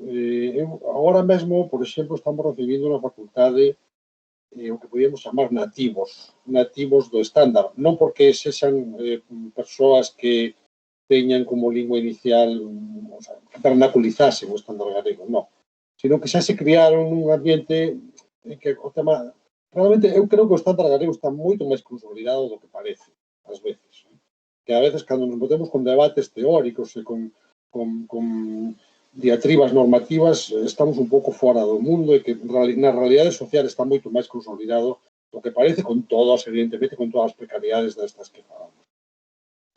E eu creo que se está facendo tamén, así como criticamos que a veces o corpo docente se desviou parte del, polo menos, na súa adopción desa norma curta, da súa insistencia na ortografía e no seu esquecemento das prioridades ou na súa despiste das prioridades, eu creo que tamén se fixeron, para ser un poquinho equilibrados, e se están facendo iniciativas moi interesantes nesta liña, que xa non son moitas veces iniciativas de aula, porque volvo algo que dixen no meu relatorio, o poder do sistema educativo formal como elemento de conformación da identidade nacional, das lealdades nacionais, da mentalización no estándar, da inculcación deso que chamaba Bourdieu o recoñecemento do estándar é moito menor hoxe do que era antes. É unha parte importante do profesorado está se decatando disto. E nisto entra tamén, e nisto coincido totalmente con Xoán, tamén a cuestión do portugués. É dicir, nós no tema da variación lingüística ten moito sentido que incluamos o portugués. Na mesma liña do que eu dixen antes sobre o estándar galego, na que eu defendo. É dicir, na liña de ampliar o repertorio lingüístico dos sedes falantes, non de impoñer unha norma ou unha lingua, sino de ampliar as súas posibilidades de comunicación, ampliar os seus recursos lingüísticos. Hai iniciativas, por unha parte, de reivindicación das distintas falas vernáculas preciosas que podemos ver na rede, de vídeos que se fan nos centros de ensino, en Rianxo, en Ribadeo, non sei que, aquí falamos así, aquí que bonita a geada, que bonito o seseo, que non sei quanto. E hai tamén iniciativas nesse sentido, como Ponte nas Ondas, de cara ao mundo lusófono. Eu creo que aí, cunha concepción ampla, que se saia un pouco da actividade de aula de todo isto, que se están producindo avances e que aí hai un camiño no que podemos avanzar moitísimo. Tamén con respecto ao que dixo antes Gabriel sobre o discurso reintegracionista, bueno, é algo que sinalou Regueira tamén, eu creo que o discurso reintegracionista evolucionou moito nos últimos anos. E aquel discurso pasadista de justificar o reintegracionismo en clave do galego medieval, da historia da lingua e tal, eso xa non é, vamos, está por estudar científicamente, pero a percepción que eu teño é que non é o discurso principal do reintegracionismo. Nós estamos, ao menos nun sector importante, está nun discurso moito máis pragmático e moito máis virado para o futuro, onde eu creo que as posibilidades de entendemento son maiores. Nesta mesma liña que digo eu. Estáse falando moito máis cara adiante que para atrás. Por tanto, eu vexo aquí unha posibilidade, un horizonte de reencamiñamento en positivo de todo o debate normativo e de toda a cuestión do estándar no galego. E quero aquí para non enredarme. Gabriel, non sei se queres intervir. Sí, bueno, así varias cousas que foron xurdindo ao fío de varias intervencións, non? Concordo con Xoán na cuestión da pedagogía da lingua estándar, que tamén salientou Monteagudo, e da variación, porque eu creo que a pedagogía do estándar e da variación teñen que ir da man, porque senón non van ser efectivas, entre outras cousas. porque se poñemos o foco soamente nun dos polos e non no outro, eu creo que os nosos destinatarios non van entender. Isto non encaixa no mundo que eu vexo. Se todo o que defendemos é que haxa unidade ou se todo o que defendemos é que haxa variedade, pois a mí non me encaixa, non me dan as cifras. Eu, persoalmente, non creo no bin e no normativismo. Eu sufrín, utilizo o verbo sufrir e non outro, aqueles anos 80, primeira década dos 80, onde cada curso de galego que tiña na secundaria había unha norma diferente que se me ensinaba. Iso é unha loucura, iso non funciona, eu creo que en ningunha sociedade moderna, non? Na que se pretenda difundir o uso e na que se pretenda consolidar o estándar, non? Que haxa acordos e que haxa novos posicionamentos, que haxa reconfiguración de forzas, etc. Eu, persoalmente, creo que iso é unha reconfiguración das élites culturais galegas, o que hai detrás. Eu creo que máis que unha cuestión de discursos é unha reconfiguración das élites. Quixera creer que iso vai axudar a solucionar definitivamente o conflicto, o que se chamou conflicto normativo. Non estou seguro, oxalá. Os que estades permanentemente en Galicia, a mellor tedes máis digamos, a recepción directa, diaria, continua. Oxalá moito desexaría que o que di Enrique Monteagudo fose certo, non? Quería volver a algo que mencionara antes Joan Costa, que me pareceu interesante, non? Falaba da avaliación, comparaba un pouco as posibilidades de avaliación da norma catalá fronte á norma galega, que é máis recente, non? E de como iso pode dificultar estudos de avaliación da norma. Os que temos máis de 50 anos, e algúns que estamos aquí temos 50 ou máis, e algúns incluso máis de 50, pero eu creo que foi máis ou menos, os que temos máis de 50, tivemos escolarización en galego desde moi pronto. Entón, eu creo que, eso está estudado no Mapa Sociolingüístico de Galicia, no primeiro, xa puxemos o corte o ano exacto, onde subían as cifras de exposición á lingua, o galego na escola, non? Entón, eu creo que sí que hai base para facer unha avaliación da norma. Eu creo que, máis que unha avaliación que se faga unha vez, debería de ser, se queremos seguir enfocando a norma na dirección correcta, unha avaliación continua. Este termo que non sei se aínda se utiliza hoxe na pedagogía escolar galega ou española, pero antes se utilizaba moito, avaliación continua. Eu creo que iso é necesario, máis que facer unhas actuacións normativas baseadas en parámetros que proveñen de posicionamentos ideolóxicos, máis que basear a reconfiguración da norma no equilibrio de grupos de poder, de grupos de elite, os retraccionistas, os galaxios, os do Consello, os da Xunta, non sei que, máis que basear o avance da norma galega neses parámetros que creo que son absurdos, non conducen absolutamente a ningures, son inútiles, improcedentes e non teñen absolutamente ningún sentido. Creo que a progresión do estándar, ademais de na reflexión sosegada de quen efectivamente leva reflexionando sobre isto moito tempo, debería ter moito máis presente esa poboación a que dicimos servir ou a que queremos seducir e convencer para que se instale no galego, non? Esa é un pouco a miña visión deste asunto, non? Porque senón imos pasar a un punto, e isto está documentado en moitos grupos de discusión que se teñen feito para diferentes investigacións, e hai declaracións neste sentido, que hai exixencia tan supón falar o galego de calidade, que chaman algo, van pasar a falar o español de Galicia.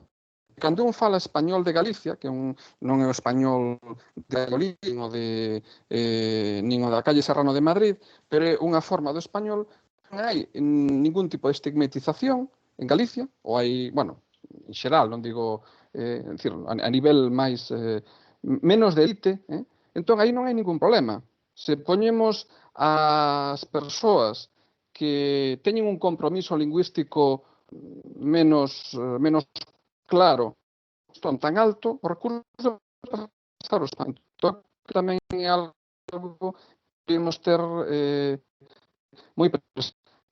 Porque a presión desde os estamentos, desde os discursos, desde as elites españolistas que tamén existen en Galicia, esa presión é para o español. É dicir, dicía antes que ten habido unha política de debilitar o galego estándar como forma tamén de debilitar o galego. O galego que sempre están aí enleados en que si tiran cara ao portugués ou si tiran cara a rurais ou que si hai un neoloxismo ou se hai esta variante dialectal aquí e alá. Ten habido unha política organizada de debilitar o galego estándar. Tamén desde o españolismo. E ás veces mesmo unha confluencia do español en movimentos que afirman ser nacionalistas para debilitar o galego estándar. Entón, eu creo que todo isto non ten absolutamente ningún sentido. En 2021 temos que superar, temos que pasar páxina, porque senón o estándar dentro de un tempo vai servir para que falen os que falan na televisión, fan simposios de sociolingüística. Ben, moitas grazas, Gabriel. Damos agora a palabra a Eduardo. Non me aparece o teu apelido, pero... é Eduardo Maragón. Sí, esa palabra. Non sei se é moi tarde xa, pero... Ben, sí, interveño sobre todo porque se fixo referencia ao reintegracionismo e entón é para explicar un pouco como vexo eu esta cuestión do reintegracionismo en relación ao lusismo, non? Que comentou Gabriel, e tamén eu vin a exposición, a presentación de onte, tanto a él como a Enrique. Bueno, non sei se foi onte, pero eu vin onte en vídeo, non? Pola cual vos parabenizo, porque gostei moito das dúas, e no básico eu concordo bastante tanto co que dixeron Xoán como co que dixo Enrique, non? En relación ao reintegracionismo e en relación ás questões da norma e do purismo que comentaron hoxe, non? Só que Enrique fixo aí referencia a que o reintegracionismo, a que unha das razóns polas quais se podía falar de unha certa aproximación ou de polo menos da posibilidade de realizar hoxe en día reflexións conxuntas, non? Entre o reintegracionismo e o autonomismo, é que o reintegracionismo tiña mudado moito, non? Nas últimas décadas. E eu iso non o vexo tanto así, quer dizer, eu penso que o reintegracionismo continúa tendo prácticamente desde que se constituiu como movimento, inclusive desde antes, non? Desde a famosa carta de Rodríguez Lapa, continúa tendo un mesmo obxectivo, non?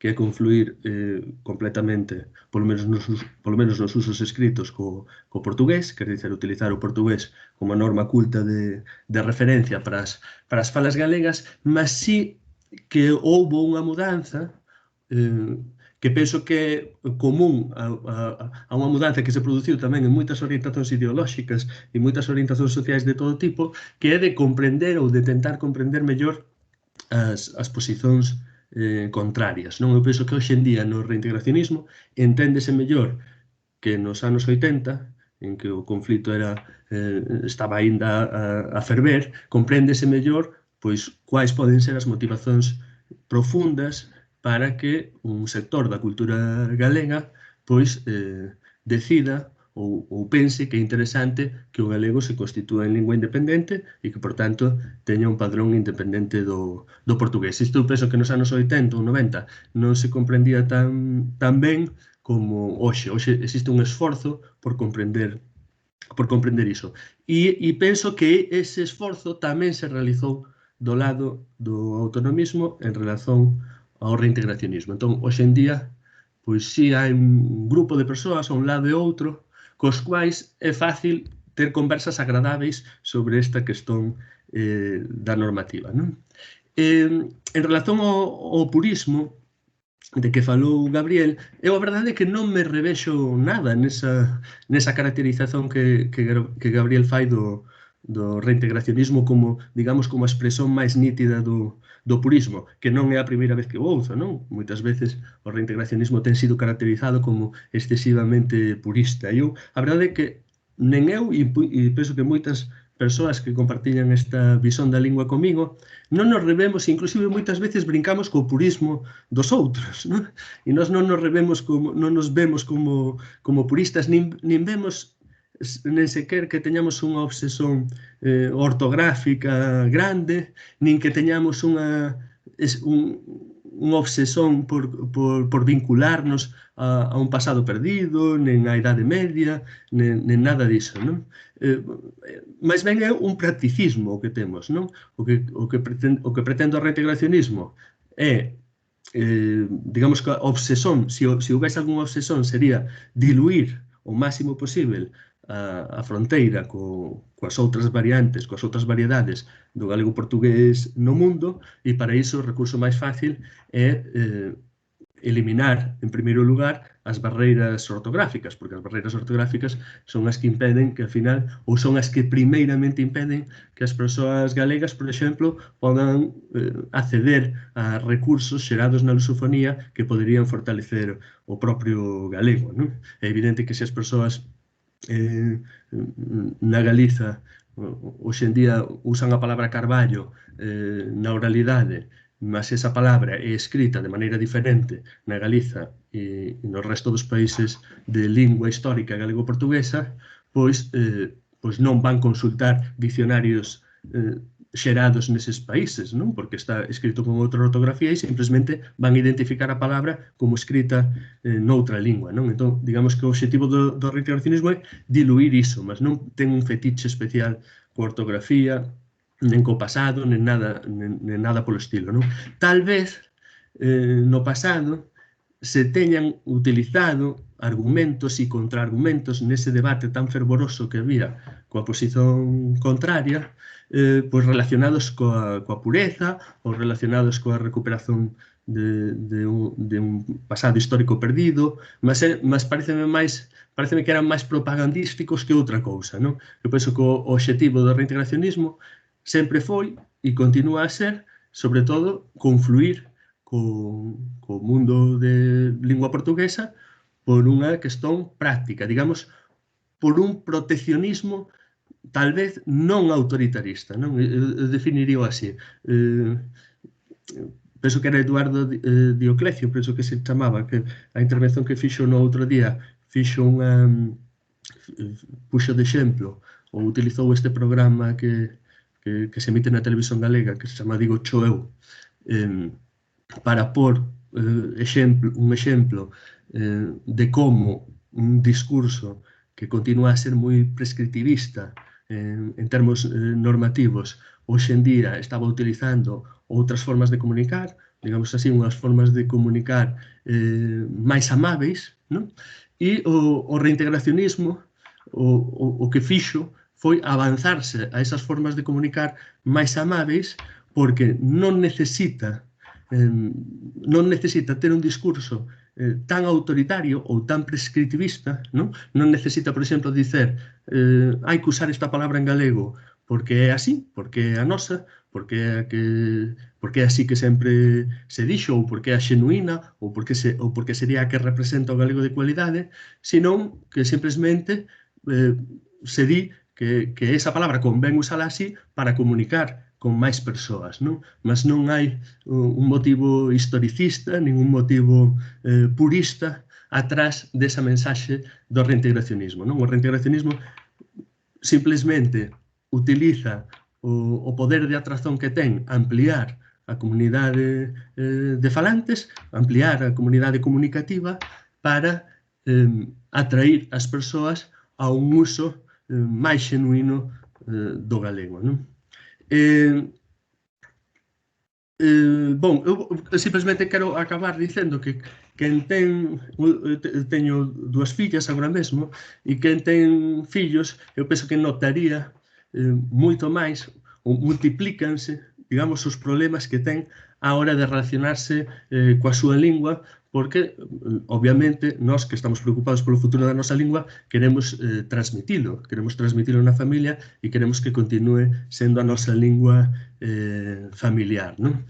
E unha cousa que me acontece a min coas miñas fillas e que penso que lle acontece a todas as persoas que teñen fillos que viven en torno de min e que queren manter o galego é que hoxe en día o portugués é a mellor maneira de protexer o propio estándar oficial que tanto lle custa preservarse a través dos instrumentos que hoxe en día ten na Galiza, non?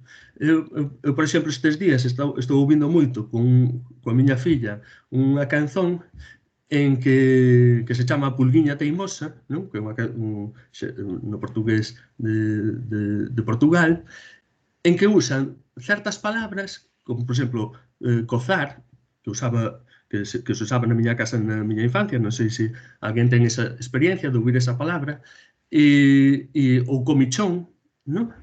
Que hoxe en día sería imposible, ou polo menos pola miña experiencia, sería imposible de ouvir na Galiza, non? En vez de cozar sería en vez de rascarse, non? Que é o que usan as persoas que falan galego tamén no noso entorno, e comichón sería en vez de picor, non? Que tamén é picor é a palabra que se usa entre as persoas que falan galego no noso entorno, non? Digamos que estas palabras para min, podería por moitos outros exemplos de moitos outros textos, non?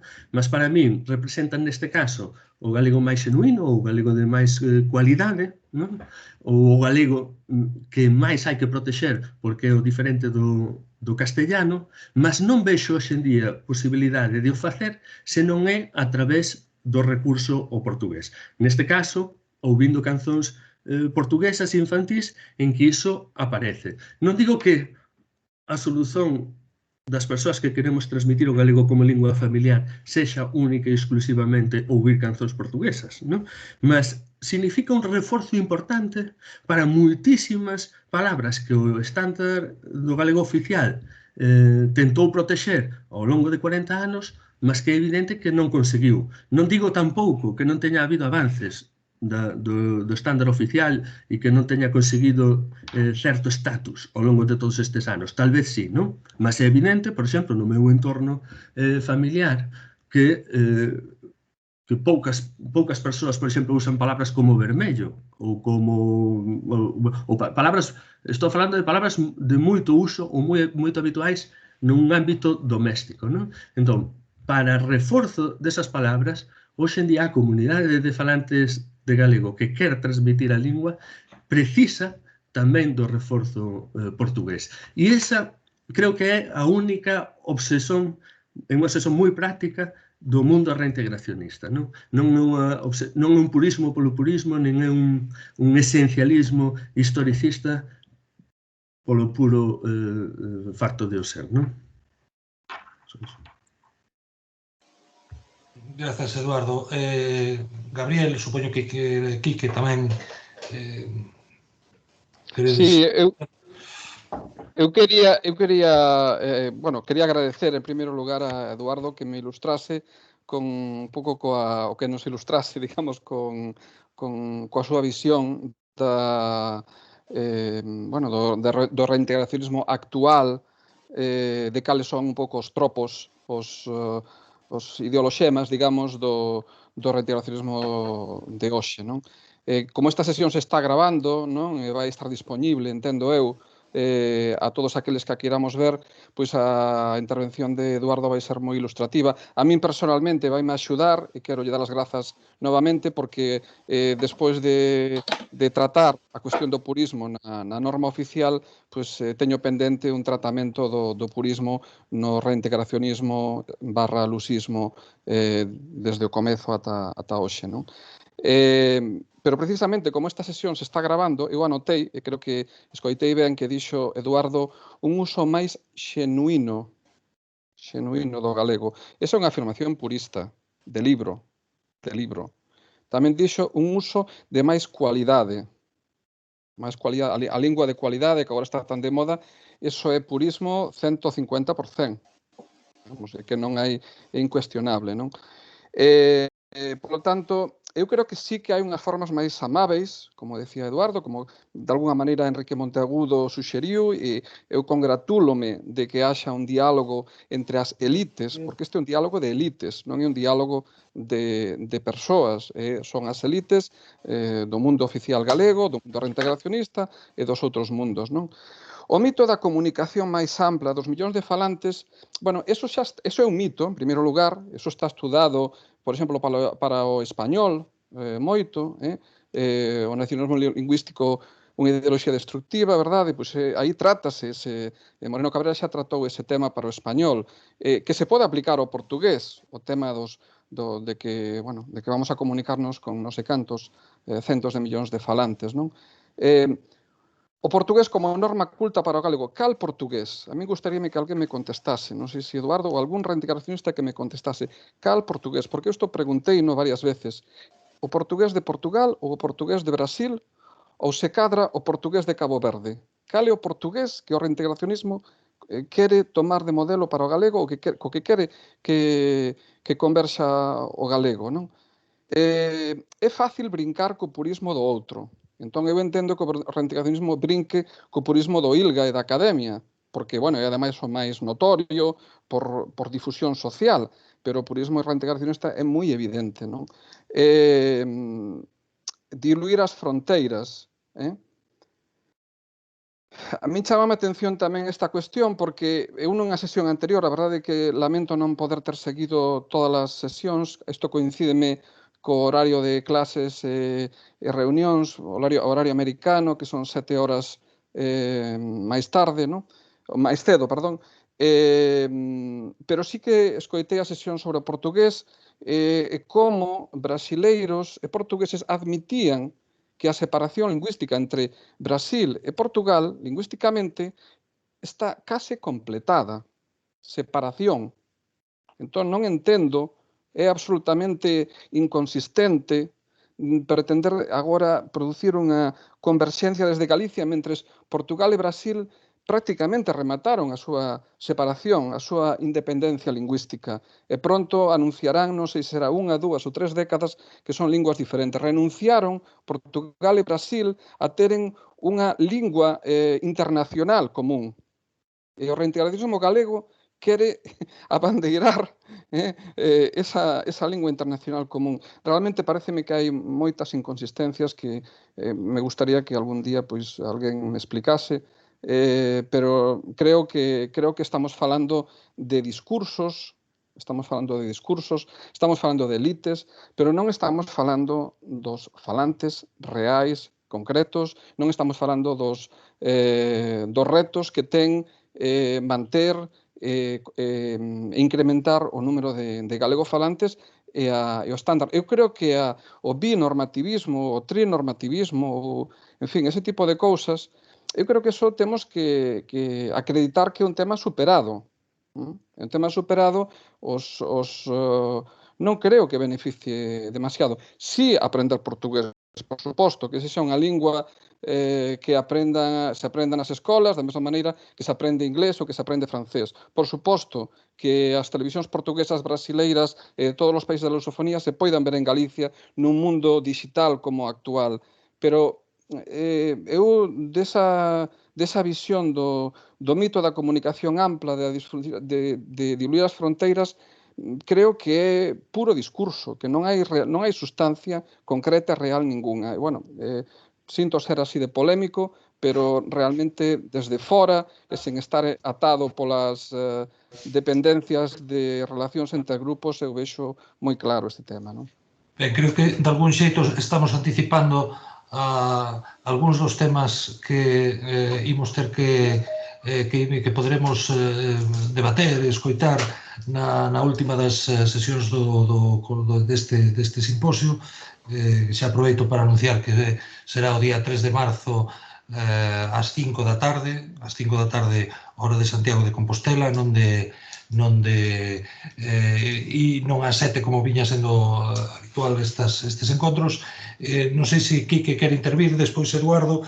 Teríamos que ir concluindo porque estamos pasando xa amplamente non da hora que tiñamos marcada. Enrique. Moitas grazas. Eu creo que estamos adiantando un pouco o debate que se prevé na mesa redonda. De todas maneiras, como pasa moitas veces nestes casos, ao final é cando empeza a sair as cuestións, chegas aí a tocar en osos, aí as cuestións que estaban aí latentes, non? Hai moitas sobre a mesa e eu non quero prolongar isto demasiado. Eu tamén agradezo a intervención de Eduardo, que creo que vai un pouco na liña do que, bueno, máis ou menos do que comentara eu previamente, non? Creo que hai un diálogo un diálogo en marcha e que hai un diálogo que non sería positivo pechar. É dicir, creo que aquí hai unha posibilidade de falar, de entenderse, de aclararse e de aprender, porque eu volvo ao que dicía antes, non creo que ningún de nós teña a verdade absoluta e creo que o que nos ensinou a experiencia é que paga a pena máis falar, comprender as razóns do outro que non pechar a porta. Gabriel di que é un diálogo entre elites, pero a mí a veces soame das elites, soame aquela cousa que se decía nos partidos marxistas de que era un partido pequeno burgués. Bueno, a ver, todos os dirigentes e todos os intelectuais de todas as cores ideolóxicas basicamente foron pequeno burgués. Algúns foron aristócratas, pero a maior parte foron pequenos burgueses. É dicir, este debate é un debate no que vai participar a xente que lle interesa, que ten unha certa formación e que ten unhas certas preocupacións. E é así, non vai ser de outra maneira.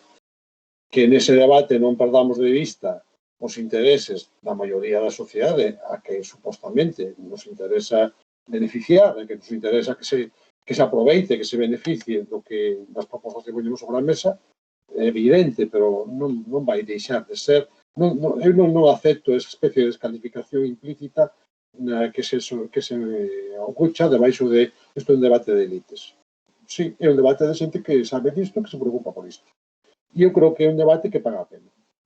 Creo que agora estamos nunha hora un pouco xa imposible, somos moi frikis desto, somos capaces de estar toda a noite, pero creo que o sensato, en fin, como ademais temos a sorte de ter un debate previsto para a semana que ven, eu pola miña parte felicítome de que saíse, agradezo moito a todas as persoas que interviñeron, que fixeron que posible que saíse, e emprázome para o vindeiro día 3 para seguir con discusión.